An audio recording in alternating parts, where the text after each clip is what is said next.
আসসালামু আলাইকুম রহমতুল্লাহ। আশা করি সবাই ভালো আছেন। এখন যে দৃশ্যটা দেখাইতেছি সেটা হলো আমাদের মেলামাইনের চামচ মোছার একটা দৃশ্য।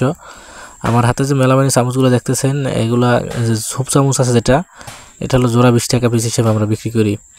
অর্থাৎ 2 পিস সুপ চামচ এগুলো জোড়া বিক্রি করি। আর এই যে টেবিল চামচ যেটা দেখতেছেন লম্বা যেটা, এই টেবিল চামচগুলো পিস 20 টাকা। এই টেবিল চামচ এখন যেটা হাতে দেখলেন এটা হলো শুধু শুধু পিস 20 টাকা। আর সুপ চামচ যেটা সামনে দেখতেছেন রাখা আছে, এগুলো জোড়া 20 টাকা, অর্থাৎ 2 পিস জোড়া মিলিয়ে আমরা 20 টাকা হিসেবে পিস হিসেবে বিক্রি করি।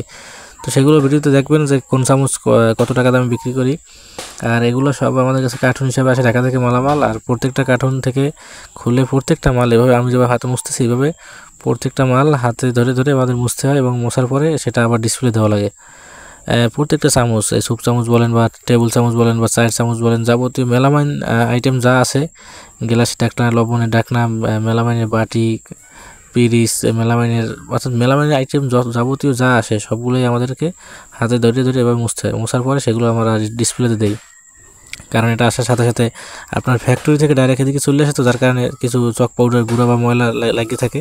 তো সেভাবে ডিসপ্লেতে দেওয়া যায় না, যার কারণে আমরা প্রত্যেকটা মেলামাইন হাতে ধরে মুছে মুছে এইভাবে সুন্দরভাবে পরিষ্কার করে এরপরে এটা আমরা ডিসপ্লেতে দিই।